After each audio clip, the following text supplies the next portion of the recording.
Lore Together is proud to be part of the Boss Rush Games Network. Feel free to find out more at bossrushgames.com/network.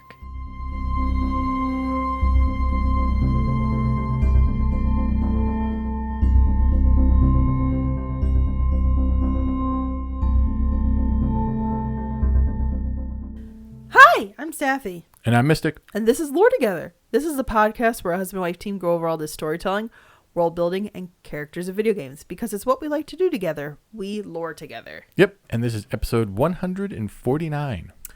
Ooh, we're getting to 150. That feels special, but it's also not special? I don't know. Yeah. Interesting number. Anyway, we're almost there, so thanks for joining us. Yeah, this podcast stops at 300, so... What? I'm joking. Don't you start, Mystic. Jeez. We're halfway done. No. You were going to scare people with that. People will be so upset. They're like, but no, you haven't even covered my favorite video game. If you have a game that we haven't covered and you want us to cover, please let us know on our Discord or any other way you can contact us. Which, by the way, if you'd like to contact us, Instagram, Blue Sky, Reddit, YouTube, Steam, and the aforementioned Discord down in the description down below. Mm-hmm. If you'd like to support the podcast, and we hope you do, there's two different ways you can do that. First is thumbs up, 5 stars, wherever you're listening.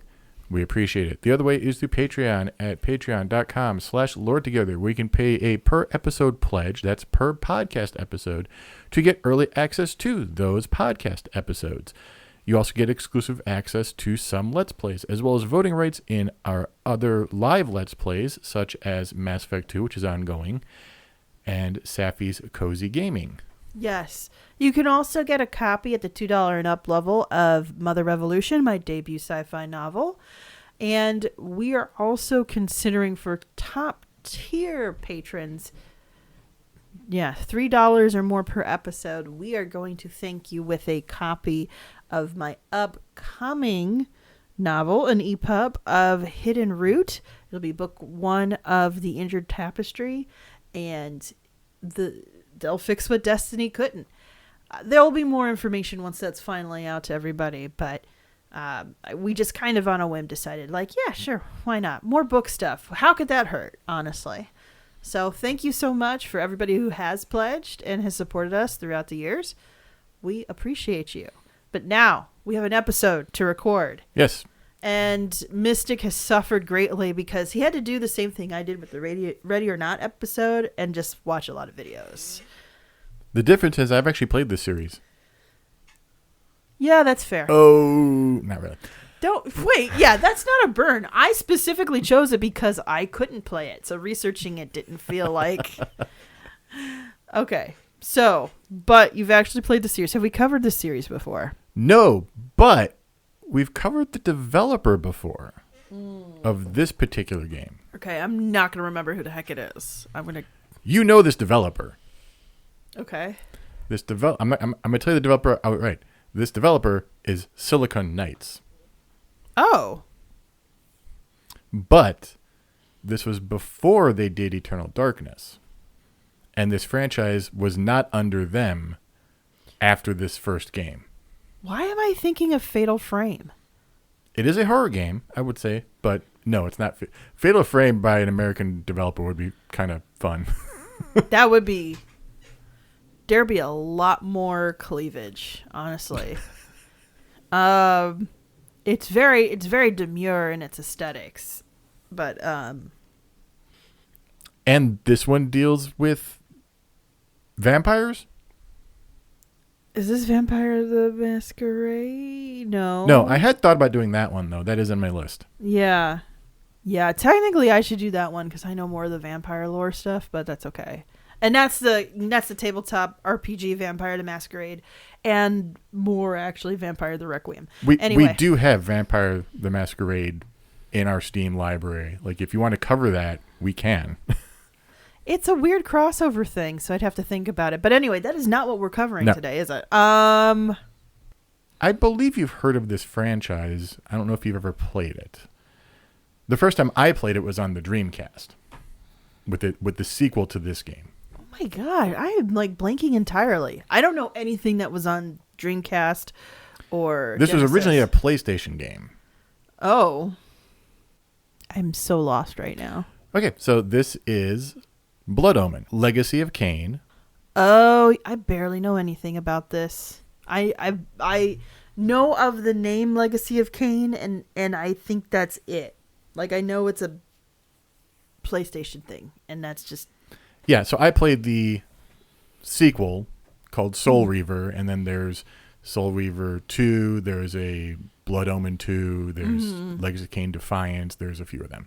Okay. Kind of stopped eventually. I think there was a limited run did a repackaging and re-release in the past year or so. Okay. But other than that, there's not been any real movement on the franchise for well over a decade now. But it is one of those franchises that really were hindered by the limitations of the day. They clearly had aspirations for story that were beyond what they could really do at the time. Yeah, and beyond what was probably even expected at the time, too. So nobody really could see where the gaps were and appreciate it. Well, this was a 96 game. Okay. And heavily used CGI. Oh. Bad. By, honestly, even standards of the day. It was good for standards of the day, but that was also really early in the day. So let's talk about what good CGI looks like. The original Jurassic Park is timeless and does not need any updating because of how they blended CGI with like practical techniques. Yeah. Really good choices in the kinds of shot that helped detract from the unnatural look that CGI can give, and also just good mastery of the tool overall. So you can get a huge Tyrannosaurus Rex that doesn't look like it's glitching into from some other part of the Matrix. It's not too smooth, it's not too shiny, and it gives enough of a fear factor. Here it's very shiny, very weird angles to things that shouldn't be angular. Yeah. Over pronounced angles for like faces and stuff. And I just recently saw a post where people were like, what happened to CGI from back in the day? Because honestly, when it first came out, it was really impressive looking. And somebody said, that's because we do not give those teams enough time to develop good things, which could be the same problem here, but I could only guess. So this is 96, which means it was under development probably in, I don't know when it started development, but probably in 94 and 95. This is just honestly par for the course at the time. Yeah. Okay.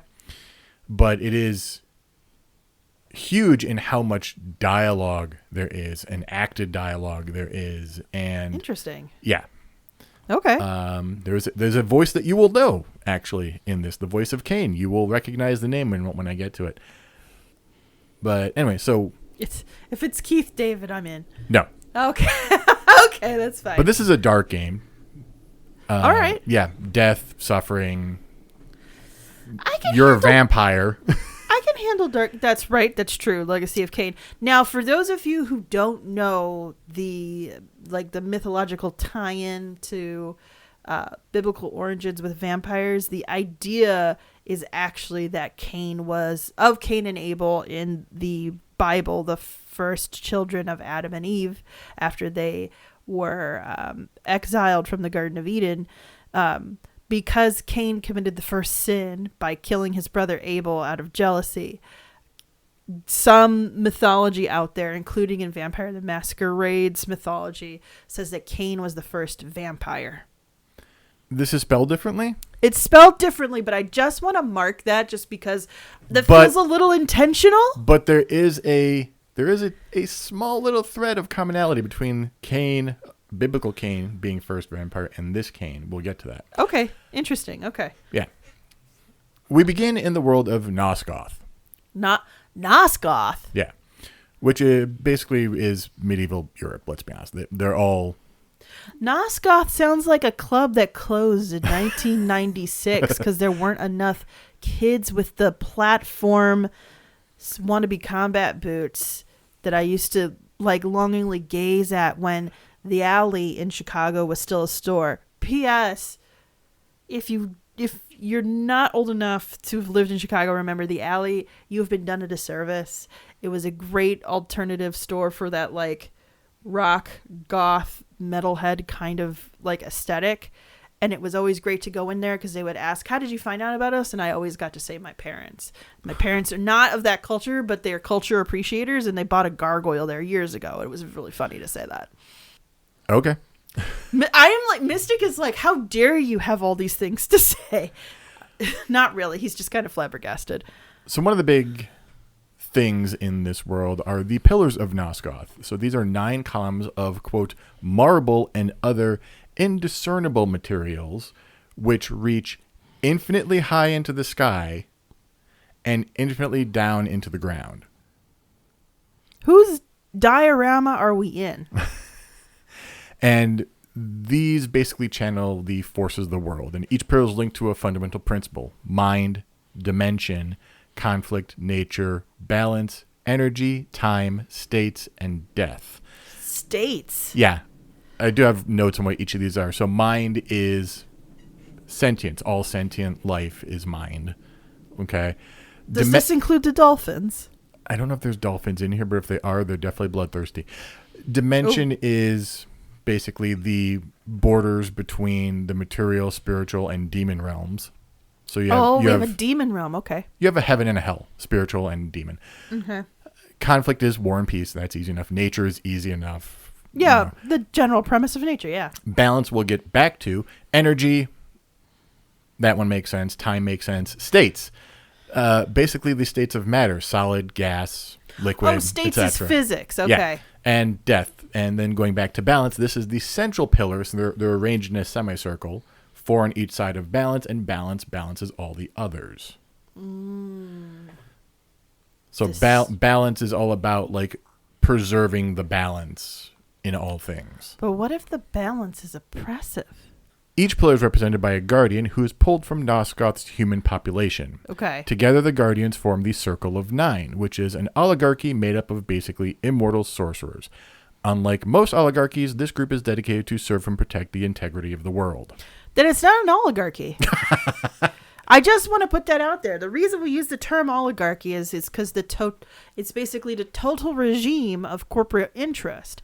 If it's not total in the sense of they feel responsible to their community, it's almost I don't know. Going from human to then being made an immortal sorcerer, definitely, maybe oligarchy is the wrong term, but it wasn't a bad fit. No, it's not oligarchical. If anything, it's closer to Aristotle's way of how he thought only the best philosophers could rule the world. I forget what the term he used for that, but I know they're not philosophers. They're divine beings. They're not even divine. They're just made immortal. They're ageless. They're not even immortal. Like, they can die.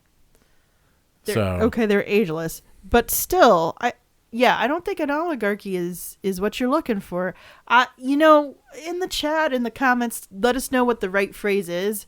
But there's not a corporate interest, with free reigning power. All right, fine. Stop all over my joke.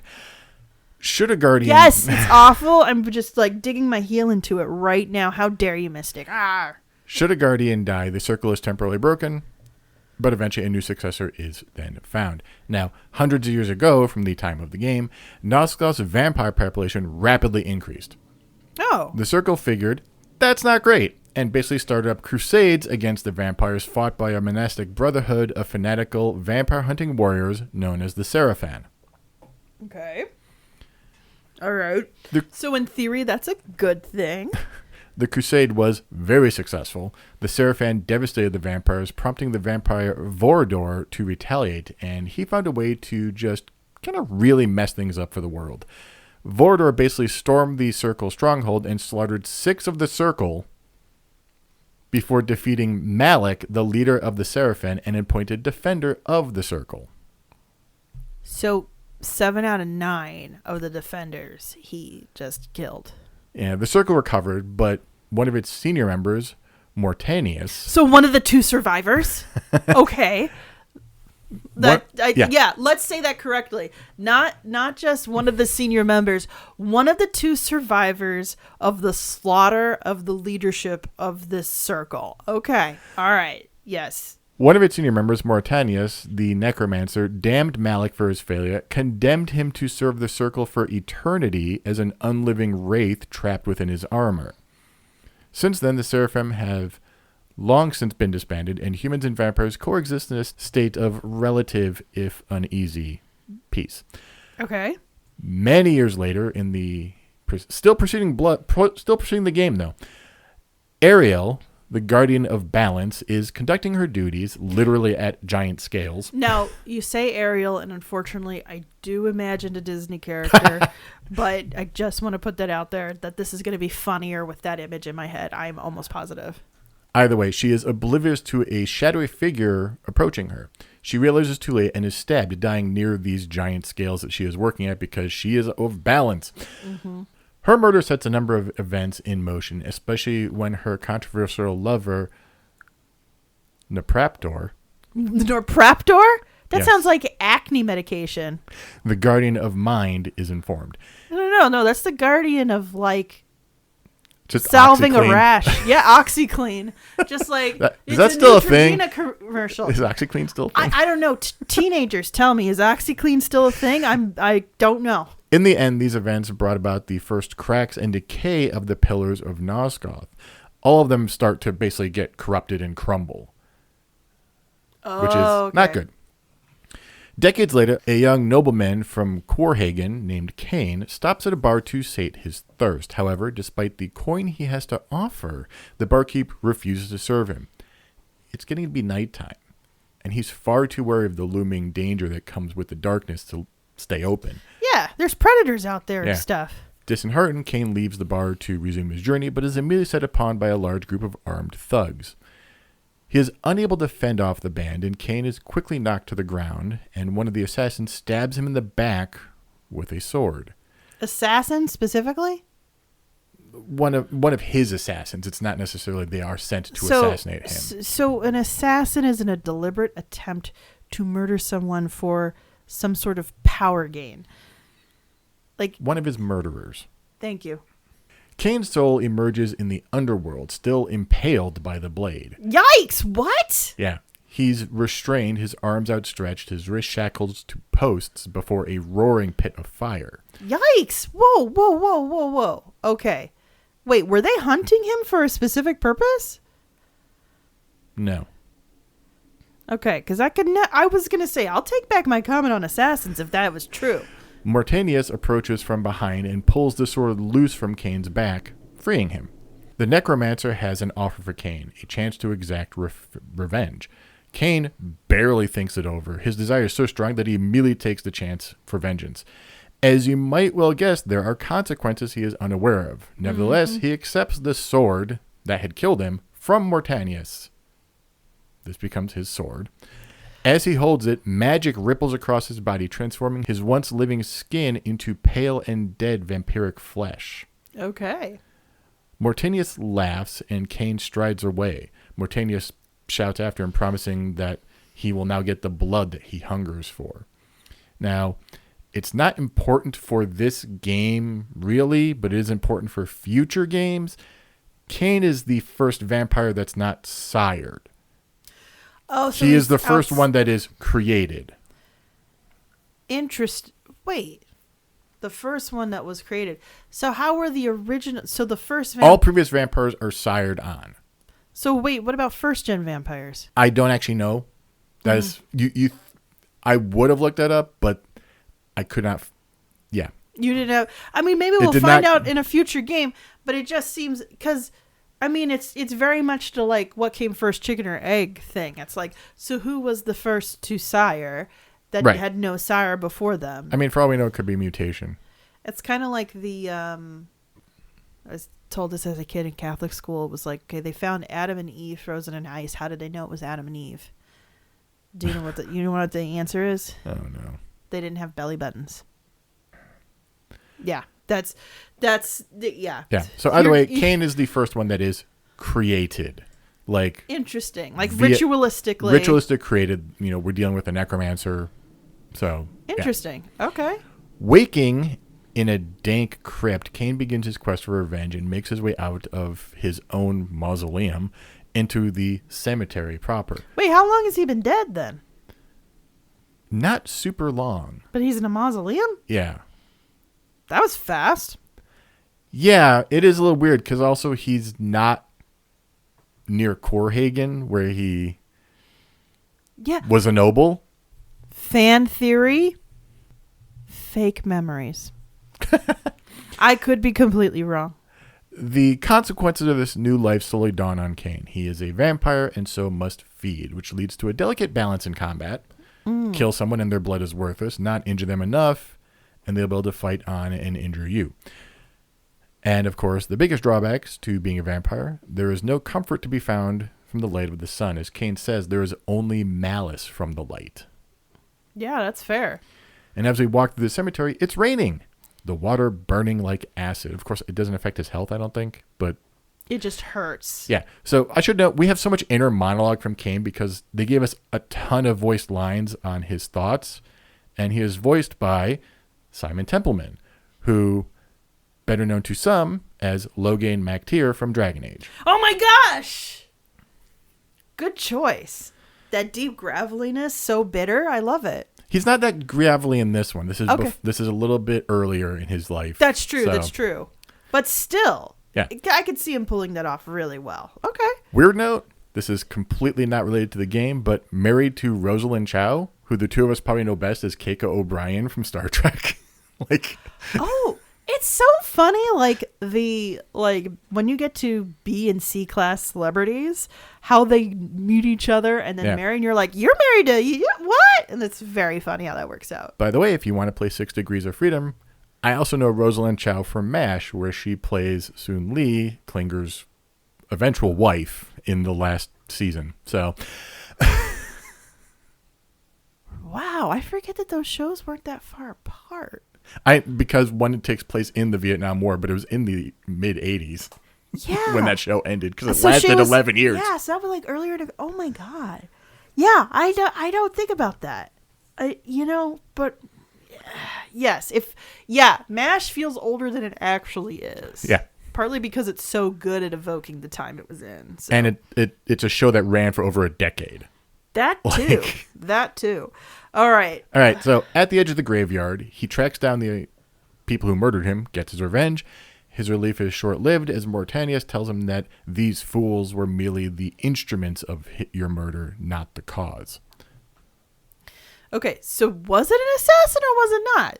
Did I admonish you for a good reason or not? Okay, because if I need to take it back, I'll take it back. But I didn't want to bury the lead, pretty much, so I let you have your... With what I gave you, you were right. Okay. Yeah. Okay. Kain passes through the small human town of Zeiksturl. Zeiksturl? Do not ask me to pronounce these correctly. I don't know if I'm doing it right at all. Oh my gosh. Yeah. Feel free to email us and admonish us for not knowing how to read things correctly in languages we were never really allowed to study. Well, I believe this is a lot of these are in German. I shouldn't say allowed. Maybe not. Didn't really have We the did- opportunity. I didn't to study, I didn't so. study. I didn't really have the opportunity to But study it. this is the town where we open the game, which, why is he buried here? Or was he just shuffled to the mausoleum and it's not like a family mausoleum, it's just keeping his body there until, Ritual. I mean, or is it a place where if there is a lot of necromantic ritual, do they have ritualistic mausoleums that are Maybe. only there for the practice and not the burial? The problem is Kain kills everybody. We're not a good person. Well, yeah. We're not a bad person, but we're not a good person. If you're driven by revenge, there's not a lot of space to be good. Right. But then it continues through the forest lands, heading north to reach the pillars. There, at night, he finds a specter drifting between the pillars. This is Ariel, the late guardian of the Pillar of Balance. Yeah. She basically lays it all out that the salvation of Nosgoth would be in his best interest. Kain is quick to assert that he seeks only a cure. Like, he's still thinking I can go back to being a noble. Wait a second. Kain. Dead nobles are literally the vampire vibe. You can be both. How are you not seizing this opportunity of I'm immortal and I keep all the money because yes, power. Yeah. Why that's literally what vampires all about. He basically says I'm only seeking cure. I'm only I'm only interested in this. I don't care about the fate of the world, which is spoken like a true noble. But Yes. Ariel tells him that there is no cure for death itself. You can't go back. No, but you know what can help you feel better? So much money. He agrees to undertake the quest to cleanse the pillars of their corruption on the pretense that he will realize peace if he succeeds. Is he going to find peace? I don't know. Ariel, There's a lot of sequels for him to not find peace in. not all of them even feature him. So, I mean, I think he's in all of them, but Cameos here and there, possibly. he's the main antagonist in the second game, if I remember correctly. You know what? That tracks, and I'm definitely not mad at it. Ariel warns him to beware the unspoken, which is a reference to that shadowy figure that killed her in the past. Now, we're going to jump the timeline for just a moment here. These would be clarified to be a third race in Nosgoth aside humans and vampires in the future called the Hilden, Hyldn. But for now, they're just simply the unspoken, and they don't play a huge role. I mean, it's a major point, but it's not a big point. So it sounds like there was a big source text and they had ideas for multiple stories. And so for this one, they were like, we're not going to reveal what they are, but they are an entity. I don't know if that's true. Okay. So this is Dennis Dyack. He is the lead creator and developer on this project and very big on his huge worlds. Mm-hmm. But I don't know if he went into that level of detail. There's clearly a ton of world building in this game, but that stuff all comes from later games, which were a totally different developer. I think they were all done by Crystal Dynamics. So I don't know what is theirs and what was his when we get to later games. What did they modify from his once they got the design documents? Yeah, that's okay. That's fair. Ariel tells Kain of Napraptor, her lover, who was driven mad by her murder. The Mind Guardian is to be his first major target. I hope he ends up being Napraptor the Raptor. No, but the jokes, man. Pressing northward, Kain passes through several towns before making it to Vasabund, a city adjacent to Napraptor's retreat. He navigates Napraptor's twisted maze-like lair and eventually finds the Guardian, who just happens to be guarded by Malik. Napraptor has gone a little bit insane since the murder of Ariel. You are so underselling it, aren't you, mister? He has sewn his own eyes and lips shut to block out the outside world, so I'm definitely underselling it. That's more than insane.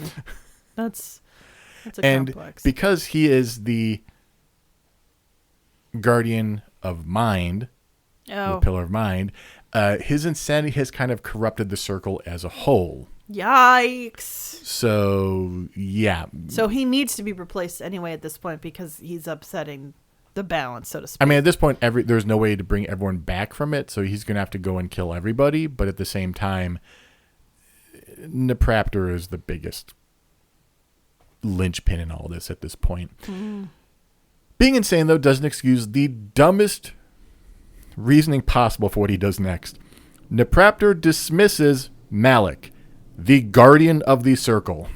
Why? Pretty much saying that he is sure that Malik will simply fail the circle once more and decides that he is going to fight Kain on his own. How does he say this if his mouth is shut? Like, how is he communicating this? I don't remember what he sounds like in game. It's I haven't played the game, guys. So if you know the game, I'm sorry. I'm just trying to figure out, like, can he speak telepathically? Yeah. So obviously Kain is victorious over Napraptor and beheads him. Now this isn't just a show of force because in order to cleanse the pillar, Kain has to bring a talisman from each guardian, and being the guardian of mind, you gotta bring his head. Yeah, that makes sense. So sense. he brings the head to the pillars where it dissolves into the stone of the pillar of mind, cleansing the pillar of corruption. Ariel congratulates him and instructs him to now defeat the circle's shepherd, Malik, who it turns out is the guardian of conflict, which we could have done before if we had known, but Napraptor dismissed him. So now we have to go and hunt him down. Literally killed two birds with one sword. Stone. Yeah, there you go. On his journey to Malek's Bastion, Kain is forced to revisit his hometown of Korhagen, which has been infested with the plague since his departure. Man. The plague sounds similar to the Black Death. Skin festers with pus and the blood becomes infested. Don't look at those pictures, by the way, guys, because there's pictures out there. Like, the bubonic plague is not exterminated. It's still out there. People still get it from time to time because it's a bacteria. Yeah. So don't look for that. Yeah, it's pretty gross. People do get it in like New Mexico. It is. Yeah. I believe it is a prairie dogs are a vector. I think. Yeah, I think they are, and yeah, essentially like a couple of cases a year at least in New Mexico. Who knows how many actually are out there now, considering circumstances? But yeah. So the plague hits the town hard, and there are a few survivors, and they urge Kain to leave before he too is infected. Fair enough. He makes his way through. Can a vampire get infected with the plague? That I don't know. He makes his way through to Malek's Bastion, and though it is bitterly cold and devoid of life, Kain succeeds in dodging the Wraith's traps and disabling his mechanisms, and fights the Conflict Guardian himself. Initially, they prove evenly matched, but Malek gains the advantage, unleashing a wall of deadly magic against Kain. Literally, this is just like the whole screen is like, blah, like. I mean, magic is pretty oppressive sometimes. Yeah, this is a top-down 2D action game. It is 96, so. I'm trying to remember what those look like. Top down? Yeah. Okay. Think of, it's not quite Legend of Zelda, but the 2D Legends of Zelda with a much darker vibe. Why am I imagining the reboot of Bomberman they did for N64? Like, was it N64? No, that was Xbox. It was for Xbox, and it was like, why are we enslaved? Bomberman Act 1 or something. Yeah. It was, yeah, like, and they're like in like tights, like. No, it was like a robot. It was like a mech robot type mech thing. robots, but it also looked like they had like this silicon like muscle guy looking thing going on, I thought, or something like that. Overly edginess. Yes, yeah. It was pretty. Yeah, that was the sense I got.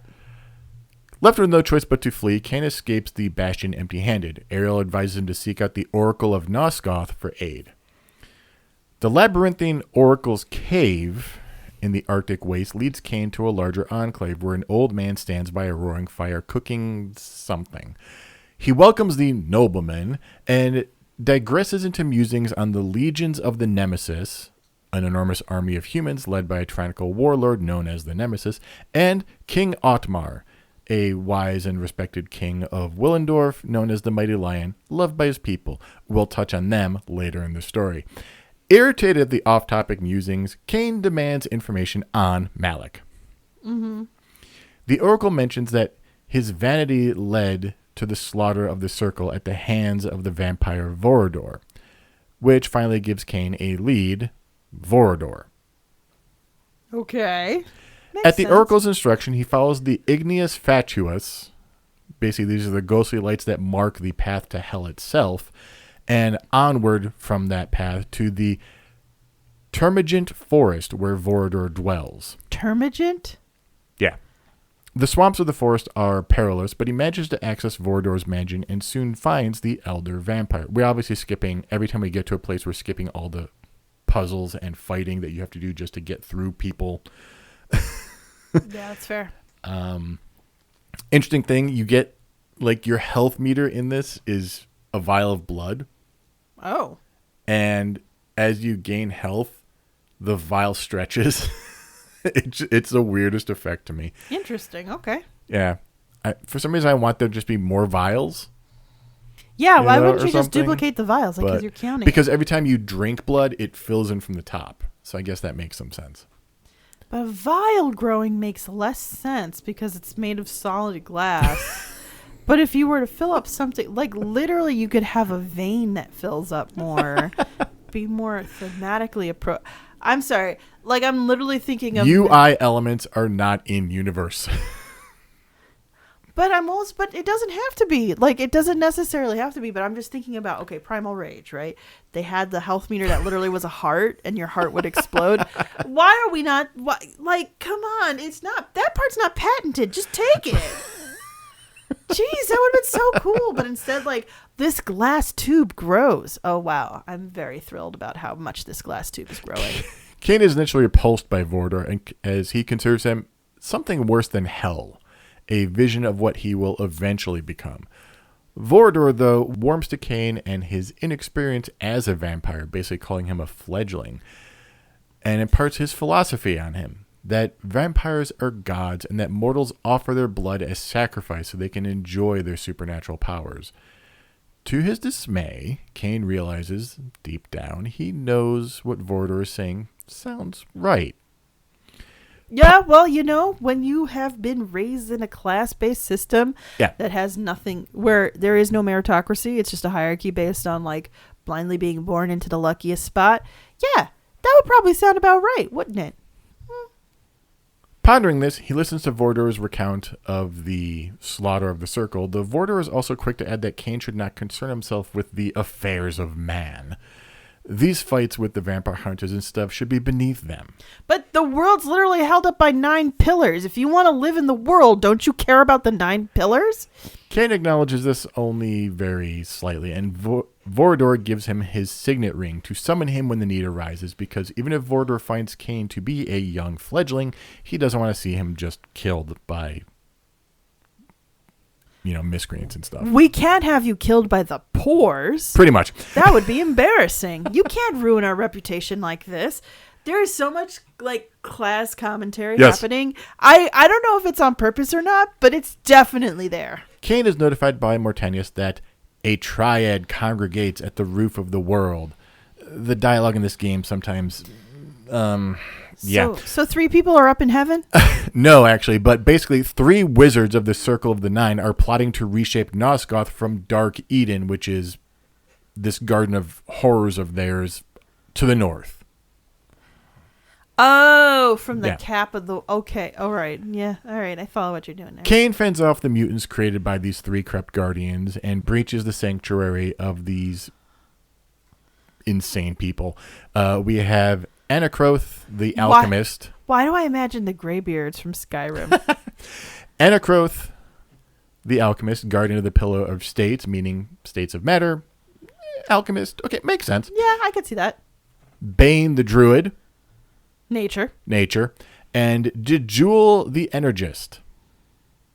Guess what pillar that one is? Energy. Yes. Yeah. I forgot that was one. Jejul. Boo. Though, I'm not entirely mad. I'm not entirely mad, but it's way on the nose if you know anything. If you know, it's one of those things you're like, oh my God, that's too. It's not as clever as you think it is. Anacroth flees, summoning Malik. Why is the guy that's like the person of conflict coming up when people are fleeing conflict? That's his job. His job is to defend the Circle. Right? His job is to defend the Circle. But is this the protector of conflict? This is the guardian of conflict, but his job is also to defend the Circle. But isn't it all their job to defend the Circle? It is specifically his job to fight for them if they can't do it. So Anacroth flees. He's like, bye. Malik comes in. You know what this feels like? This feels like literally the move in Super Smash Brothers where Peach pulls out Toad and tries to reflect it back. Nanner. But Kain uses Vorador's signet ring to call Vorador to him. So while Vorador deals with Malik, Kain chases down the other 2. The vampires are successful, and Bane, Jejul, and Malik are all destroyed in the duels. Okay. That was really convoluted, unnecessary, and feels like... It's a heck of a fight, too. You have to fight Jejul and Bane at the same time, and it's insane. Yeah, that's a little crazy. Yeah. Okay. Returning to the pillars with Bane, Jejul's, and Malik's talismans, Kain restores the pillars of nature, energy, and conflict. Ariel next sends him to the city of Avernus, where Azimith, the planar, dwells. She is the guardian of the Pillar of Dimension. Avernus. So is this the hell? Is this hellscape stuff? No, but we're going to deal with that a little bit. Yeah. Okay. My brain went there too because, of course, Baldur's Gate 3 I've been playing. Exactly. And also there's plenty of standalone content about adventures in Avernus, which is just literal hellscape stuff. Yeah. Ariel tells him that he will rise and fall and find salvation in between. Everything is cryptic in this game. That also sounds dirty. Kain complies, but finds the city in chaos. Azimuth, now a raving lunatic due to the corruption... Wait, Azimuth too, and we're still not in hell yet? This is getting really confusing. Who's doing this naming convention, and why are they referencing stuff that they obviously just want to rearrange like a jigsaw puzzle? Well, isn't an azimuth part of a celestial dome? Like, I think it's an astronomical term. Maybe. I thought that there was also something related to that with hell stuff in D&D, but I could be wrong. I might be mixing up my nerd references. That's and my fine. Apologies. But Azimuth is now a raving lunatic due to the corruption and has unleashed demons on the city. Demons for everybody. Oh, okay. So you get a demon and you get a demon. It's still accurate. Okay, that makes sense. In Avernus' cathedral, where the boundaries between the planes of existence, heaven and hell and earth, are all colliding and blurring, there's whole parts of the dungeon that are from heaven. Then we go to hell. Then Wait, do we get biblically accurate angels? I don't remember. That would be really cool if we did. Within the heaven part of the dungeon, Kain discovers and claims the legendary Soul Reaver sword. Ooh. With this and new armor called the Wraith armor, he confronts and easily slays Azimuth, partially due to her shock that said legendary sword had been in her cathedral all this time and she had no clue. Who tricked you, lady? Who tricked you? He returns her eye to the Pillar of Dimension, removing the corruption from it. He has taken care of 5 of the pillars so far, 3 more to go. Okay. Wait, 5... 3 more. So he took care of the 3 that we just took care of. He just took care of Azimuth, and he took care of Napraptor already. But 3 more to go is only 8, and there's 9 pillars. Balance is already... We'll get to balance. Okay. Sorry, that's my bad math there. I've kind of glossed over the Soul Reaver. It's a very important item in the franchise. It's named the Soul Reaver. If you have ever done anything fantasy related with swords and Soul Reaver doesn't mean anything to you, you have not been paying attention. Like, you don't... It's different for each time, but like Soul Reaver, like basically Sun Killer... Like literally the next game is Legacy of Kain, Soul Reaver. So yeah, it's gonna be a big deal. And you don't play as Kain. You play as one of his lieutenants. And that's actually I like the game a lot. Okay. Anyway. However, to add a new wrinkle to the story, while he was in Avernus' cathedral, Kain discovered a time streaming device. Ariel explains that he must stop Nemesis before his legion destroys all of Nosgoth.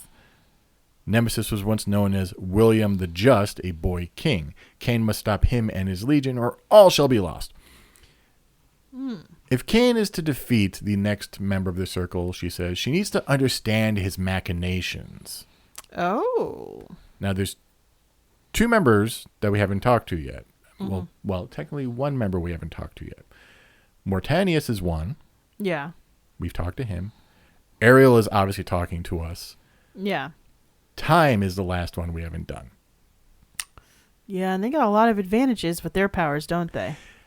This vague advice leads Kain to the somber kingdom of Willendorf, ruled by the despondent King Otmar. Kain infiltrates the provincial mines and drinks blood from the tomb of one of Otmar's forefathers, which enables him to beguile the living. Oh, interesting. With this ability, he enters Otmar's court, where the monarch relates his story to him. To celebrate his daughter's birthday, Otmar held a contest bidding his subjects to produce the finest doll in the realm. The victor would be granted a royal favor. Of the hundreds of submissions, the winner... Wait. I just want to say, you're already rich. You're already powerful. You already have more resources than anybody else that you rule over. But you're going to ask for them to show their fealty by... Dance, monkeys! Yeah. Of the hundreds of submissions, the winner was obvious. Elzevir, the doll maker, created a toy of such beauty that all were captivated by it. It doesn't look like it in the CGI, but I'm going to give them a pass because of the era. I was going to say, is there some horrific, like, weird thing about it, how he made it, or? No. Okay. I mean, yes, but not in this case. Okay. He took a lock of the princess's hair as payment. Ew. Okay. Creepy vibes. Don't trust this. But soon after, she became still and lifeless. Yeah, giving Rumpelstiltskin vibes. Otmar proclaims that whoever restores her to her former self will be given his kingdom. So then Kain essentially walked backwards, cracked his tooth, and now suddenly we're in a Nutcracker retelling? And Kain seizes the opportunity. He successfully tracks down and kills Elzevir in his lair upon the shores of the Lake of Lost Souls and finds a second doll with the princess's soul imprisoned within. This is all thanks to the hair that he got. Yes, hairs containing souls. Yeah, makes sense, yeah. After Kain returns to Willendorf with the doll, Otmar is overcome with gratitude. Kain refuses the kingdom, Wow. but All right. accepts control of Otmar's army. Otmar, to his credit, actually is like, all right, let me get my armor and we're going to go. Oh, I love that he's like, yeah, we'll go out with you. That's cool. Otmar leads the army of the Last Hope into a skirmish with the legions of Nemesis at the Battle of the Last Stand. Kain participates, cutting his way through waves of the Legion. Advancing northward, he realizes that the Nemesis armies were far more numerous and more skilled than he had predicted. Otmar is killed, begging Kain to destroy the Nemesis with his dying words, and the tide of battle turns against them. Oh. The army of Hope flees, and Kain is quickly cornered. Desperate, he uses his only means of escape, the time-streaming device. Interesting. The landscape morphs around him, and the battlefield disappears, replaced with greenery. After killing a brigand, Kain reads his victim's thoughts and receives a vision of Mobius, the Time Guardian, rallying crowds in preparation for an onslaught. It becomes clearer that Kain is now stranded in the past during William the Just's reign, 50 years before the battle he just fought in will take place. With this revelation, he realizes that he can save Nosgoth by eliminating William in this time period. Ooh. That doesn't feel good. It doesn't feel good because I called him Boy King, and some sources do call him the Boy King still, but in-game, he is clearly voiced at least by a young adult, if not adult. So, Okay. But still. But he looks young. I think he started young as a king. I don't think he's young at this point. Okay, that's fair. Yeah. Kain heads north to William's stronghold. There he overhears as Mobius provides William with weapons, including the Soul Reaver from this time period before it was in the Avernus Cathedral. So there's 2 Soul Reaver swords at this moment. There's 2 of them. At this moment when Kain is here. Because he's carrying the one that he got from the Yes. future, and now we're in the past before it got to the... Yeah. Okay. Mobius also assures the king of his good intentions by warning him of an encroaching vampire assassin. Because, of course, being the Guardian of Time, he's got some timey-wimey knowledge all the time. Yeah.